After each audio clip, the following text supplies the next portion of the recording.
थोड़े से खोजी, रहस्यमयी, बातों को गुप्त रखने वाले, मजबूत इच्छा शक्ति वाले, स्वतंत्र विचारधारा वाले और मेरे साथ ये कहूँ तो हमेशा सबका भला करने वाले, लेकिन कई बार इनको बुराई मिलती है। किस कारण? वो इनकी वाणी के कारण, क्योंकि इनकी वाणी ही मेरे साथ थोड़ी सी कड़वी होती है, जिसके कारण इनको बुरा बनना पड़ता है। अगर कोई इनके साथ प्यार से बोले तो ये अपना सब कुछ न्यौछावर कर देंगे, लेकिन थोड़े से जिद्दी भी होते हैं। आप समझ गए होंगे मेरे साथियों, मैं बात कर रहा हूँ वृश्चिक राशि वालों की। कैसा रहने वाला है जुलाई का माह? कैसा रहने वाला ही नहीं है, बहुत ही बारीकी से चर्चा होगी। और अगर आप भी वृश्चिक राशि वाले हैं या आपका कोई अपना वृश्चिक राशि वाला है तो ये वीडियो आप ही के लिए है। कोई नेगेटिव नहीं है, कोई पॉजिटिव नहीं है, कोई अच्छा नहीं है, कुछ बुरा नहीं है, जो कुछ है स्टिक है। बस आपको सोचना होगा, समझना होगा कि क्या आपको बताया जा रहा है। तो बने रहिएगा मेरे साथ अंत तक। सर्वप्रथम तो आप लोगों का बहुत ही ज़्यादा हार्दिक अभिनंदन करता हूँ आपका आपके अपने कार्यक्रम समय संकेत में। आप लोगों के लिए छोटी सी महत्वपूर्ण सूचना, अगर आप लोग भी अपनी कुंडली पर डीप एनालाइज कराना चाहते हैं, ग्रहों का सटीक विश्लेषण कराना चाहते हैं, तो सिर्फ और सिर्फ चैनल के डिस्क्रिप्शन में दिए गए नंबरों पर ही संपर्क करें। कोई आपके नंबर पर रिप्लाई करे या अपना नंबर दे तो ध्यान दीजिएगा, स्पैम भी हो सकता है। मेरे साथ सबसे पहले बात करूंगा इस माह के गोचर की, जो कि आप लोगों के लिए बहुत ही महत्वपूर्ण होने वाला है। 7 जुलाई को शुक्र कर्क राशि में, 13 जुलाई को मंगल वृषभ राशि में, 16 जुलाई को सूर्य कर्क राशि में और 19 जुलाई को बुध सिंह राशि में गोचर करने वाले हैं। ये गोचर आप लोगों के लिए बहुत ही महत्वपूर्ण है। जब आप अंत तक बने रहेंगे तो आप समझ पाएंगे कि गोचर पर मैं इतना जोर, इतना विशेष क्यों बोल रहा हूँ। आपको समझिएगा, सब कुछ समझ में आएगा आपको मेरे साथ। माह के शुरुआत में ग्रहों की प्लेसमेंट क्या कहती है मेरे साथियों? 4th हाउस में आपके शनि, 5th भाव में राहु, 6th हाउस में मंगल, 7th में गुरु, 8th में सूर्य और शुक्र की युति, भाग्य भाव में आपके बुध और इनकम हाउस में बैठे हैं ऊंचाई के प्रतीक केतु महाराज। चलिए शुरुआत करते हैं आपके स्वास्थ्य को लेकर। कैसा रहेगा आपका स्वास्थ्य? हेल्थ इज वेल्थ, बहुत ही ज़्यादा सबसे मोस्ट इंपॉर्टेंट विषय आपका स्वास्थ्य है। लग्नेश मंगल 6ठे भाव में बैठे, 6ठा घर मेरे साथी वैसे बहुत अच्छा नहीं होता, रोग रिपु और ऋण का होता है, लेकिन अपने ही घर में है। और आपको पता है कि 13 जुलाई के बाद ये 7th हाउस में आकर तब भी अपनी 7वीं दृष्टि से अपने ही घर को देखेंगे। 13 जुलाई से पहले और उसके बाद भी स्वास्थ्य के मामले में तो बेहतर है, लेकिन सिर्फ आपको अपनी वाणी पर नियंत्रण करना होगा, क्योंकि मैंने आपको बोला है आप सबका भला करना चाहेंगे, लेकिन सिर्फ आपकी जुबान है जो आपको बुरा बना देगी।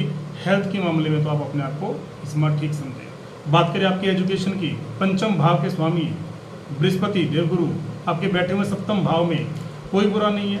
अगर 5th हाउस के लॉर्ड 7th में बैठ जाए कुछ डर नहीं है, लेकिन 5th हाउस में आपके राहु भी हैं, जिनका काम है विच्छेद करना, शंका पैदा करना, भ्रम पैदा करना, संशय पैदा करना, क्योंकि इनका काम क्या है? ये एक शैडो प्लैनेट है, छाया ग्रह है। जिस घर में बैठेंगे उस घर का स्वामी का रूप लेंगे, लेकिन उस घर की कई बार हानि करा देते हैं। तो यहाँ से ये विच्छेद करेंगे पहले। तो यहाँ से किस चीज़ से विच्छेद करेंगे? आपको ज्ञान से, यानी भ्रम डालेंगे। आप सही राह पर चल रहे हैं, सही पढ़ रहे हैं, मन के अंदर डाउट आ गया, ऐसा नहीं वैसा नहीं होगा, मैं नहीं कर पाऊंगा, मुझसे नहीं होगा, यानी नेगेटिव थॉट्स, उससे आपको बचना होगा। जब तक राहु यहाँ पर हैं तब तक तो आपके माइंड को डाइवर्ट करेंगे प्रिय साथियों, लेकिन मैं इतना ही कहूँगा कि राहु ऐसा भी आपको बना सकते हैं अगर आपके देवगुरु आपकी कुंडली में बृहस्पति ठीक हो, क्योंकि मैं बात कर रहा हूँ गोचर की। लेकिन अगर आपकी कुंडली में 5th भाव के स्वामी देवगुरु बृहस्पति मजबूत हैं, डिग्री वाइज अच्छे हैं, किसी पाप ग्रह से पीड़ित नहीं है, शुभ ग्रह से दृष्ट हैं, तो मैं कह सकता हूँ मेरे साथियों, फिर ये राहु आपको ऐसा बना देंगे कि पूरा साल तो कुछ पढ़े नहीं, लेकिन जब एग्जाम में लिख कर आए ना तो टीचर और प्रिंसिपल बहुत ज़्यादा दुविधा में है कि बच्चे ने किया क्या। ऐसा भी कर सकते हैं राहु, क्योंकि वो आकस्मिकताओं के कारक हैं। तो वो आपकी कुंडली पर निर्भर करता है, जो मुझे नहीं मालूम। मैं सिर्फ गोचर की बात कर रहा हूँ कि राहु थोड़ा सा विच्छेद अवश्य करते हैं, पढ़ाई से मन हटाते हैं, ध्यान भटकाते हैं। और इस राहु के लिए बहुत ही अच्छा उपाय बताने वाला हूँ, अंत में ध्यान दीजिएगा। बात करें आपके लव रिलेशन की, 5वां घर ही प्रिय साथियों आपकी ज्ञान और संतान के साथ साथ आपकी लव लाइफ का, आपके लव रिलेशन का है। और 5th भाव के स्वामी देवगुरु बृहस्पति आपके आगे 7th भाव में।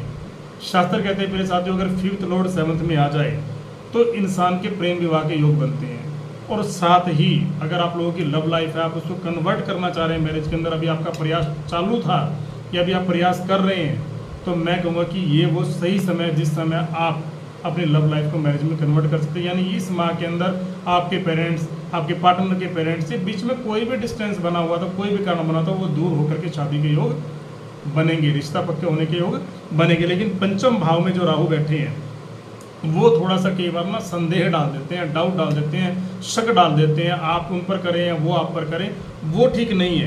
क्योंकि बिना बात की दूरी, बिना बात का भ्रम, मिसअंडरस्टैंडिंग, सडनली अच्छे हो गए, सडनली बुरे हो गए। क्योंकि राहु क्या है कि विचित्र, विचित्र मतलब जिसको आप समझ नहीं पाएंगे, हर किसी की समझ से बाहर है राहु। किसी की समझ में आ जाता तो ये राहु नहीं होता मेरे साथियों। बात करें आपकी मैरिड लाइफ की, 7th लॉर्ड बनते हैं आपके शुक्र, 8th हाउस में है, 9th में चले जाएंगे आपके 7 जुलाई को। 7 जुलाई से पहले लोगों को थोड़ी चिंता है पार्टनर की हेल्थ को लेकर, पर्सनल लाइफ, प्रोफेशनल लाइफ, हर तरीके से। लेकिन उसके बाद जब भाग्य भाव में आएंगे तो लाभ के लिए अच्छा, प्रमोशन के लिए अच्छा, खुशखबरी, सुख, सब कुछ।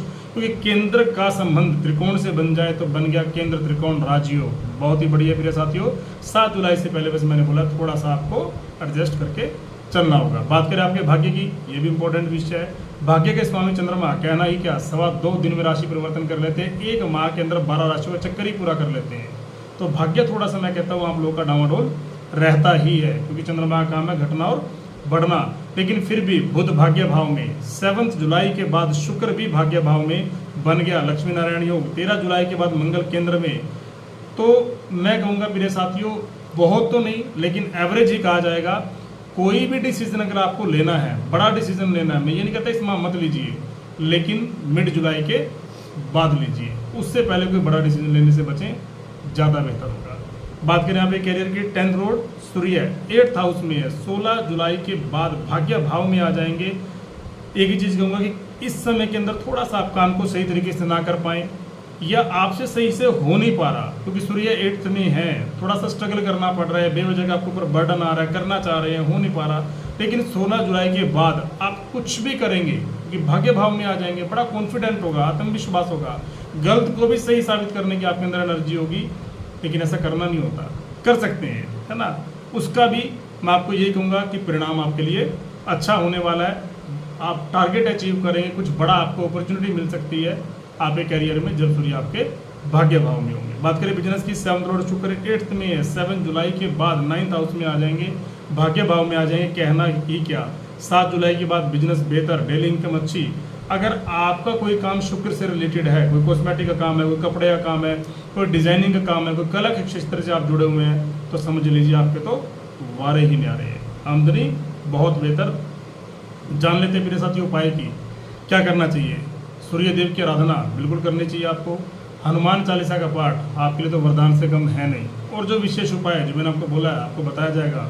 बात कर लेता हूँ उस विशेष उपाय की। आपको शिवलिंग पर प्रिय साथियों थोड़े से आपको चुटकी भर के तिल रखने हैं, उसके बाद आपको दूध का अभिषेक करना है, तत्पश्चात आपको जल का अभिषेक करना है। क्या परिणाम आएंगे, बहुत बेहतर चमत्कार। और जो भी चमत्कार हो इस माह के अंदर ये उपाय करने के बाद, मुझसे साझा जरूर कीजिएगा। जानकारी कैसी लगी, लाइक, शेयर और सब्सक्राइब करना बिल्कुल मत भूलिएगा, बने रहेगा हमारे साथ। जय श्री राम, जय श्री बालाजी महाराज।